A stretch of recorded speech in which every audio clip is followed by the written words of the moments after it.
drop down to nothing. I'm going to go 5, 4, 3, 2, 1. Hello, it's Russ here from Four-Wheeling Yorkshire.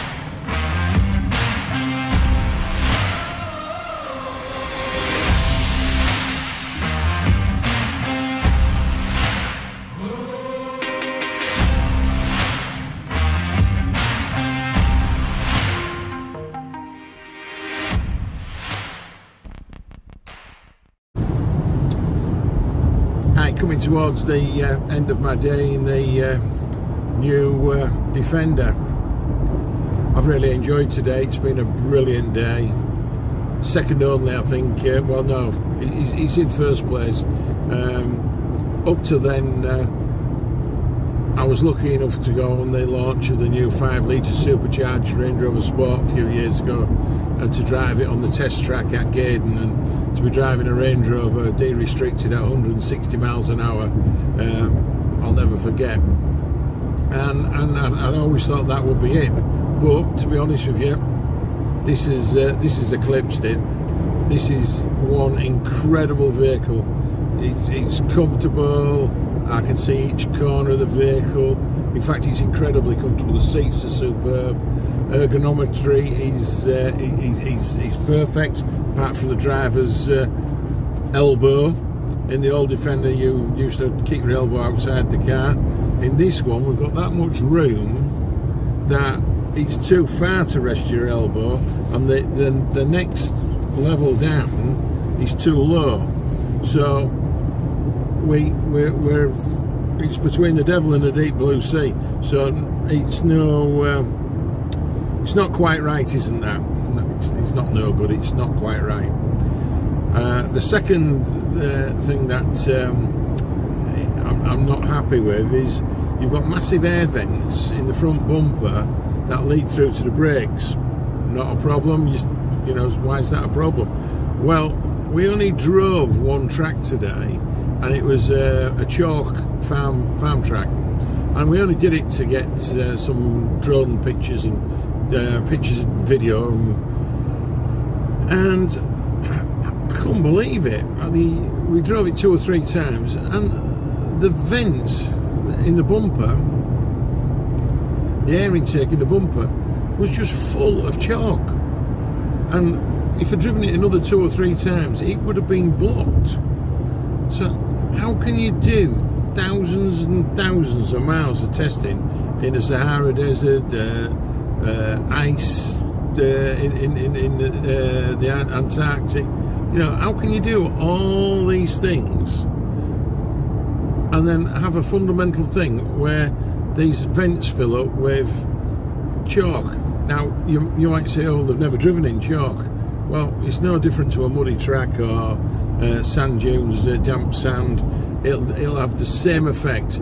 And so if they were to fill up and you were driving this vehicle quickly, you could potentially overheat the brakes. I don't know, it may never happen, but I just find it incredibly odd that you can have a car that's been through the rigorous testing that this has, and that happens. The other thing is, on the track, I can only think I went through a puddle, and on the driver's side front wing there's a plastic shield, and that fell off. It was hanging off. I've put it back on, but again, it shouldn't happen. The next thing is you've got the coloured bits on the side and the rear 3/4 that are for these side pods. Now, that's fine. You know, I think they're a bit odd to look at, but so what? They're not level. That area of the car is just not quite level, and I called at 2 or 3 places today who buy Land Rovers, used to buy them off me. Businessmen who've got Range Rovers, Discoveries, everything, and 2 of them spotted it straight away, and they were not happy. They said, if that's the build quality, it's not good enough.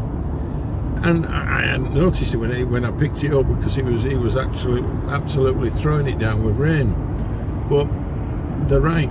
It doesn't, you know, once you've been told, it's in your eyesight and you can't get rid of it. And you know, I'll have a chat with the guys at Guy Salmon when I get back there shortly, and I'll bring it up. I mean, there's always teething problems, but I really don't understand the front vents filling up.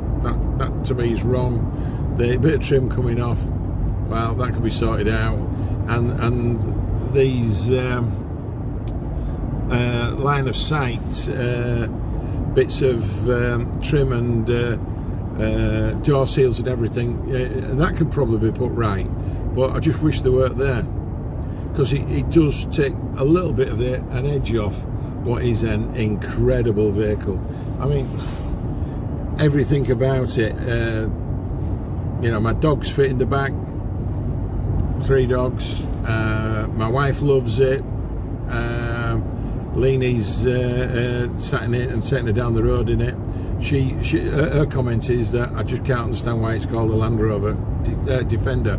You know, why is it not a Land Rover something else? Because in her mind, it's not a Defender. She just cannot compute that, and to a degree I can't. And I did say that on social media earlier, and when I said it, a good friend of mine, Nick Gooder, came back and says, Russ, he says, you shouldn't worry about the name so much, because he says, look at the Range Rover Classic.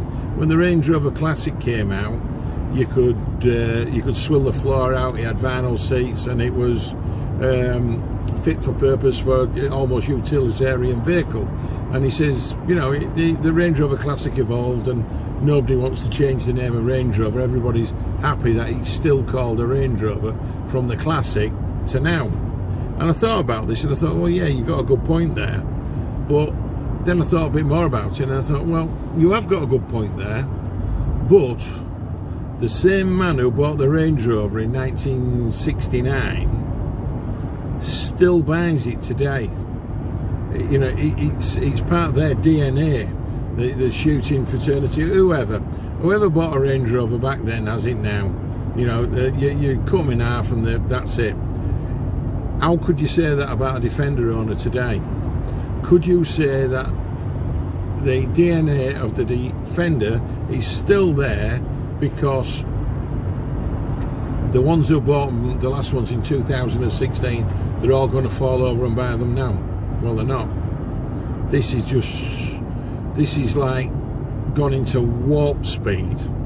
You know, you've had from 1948 to 2016 a slow evolution of a vehicle.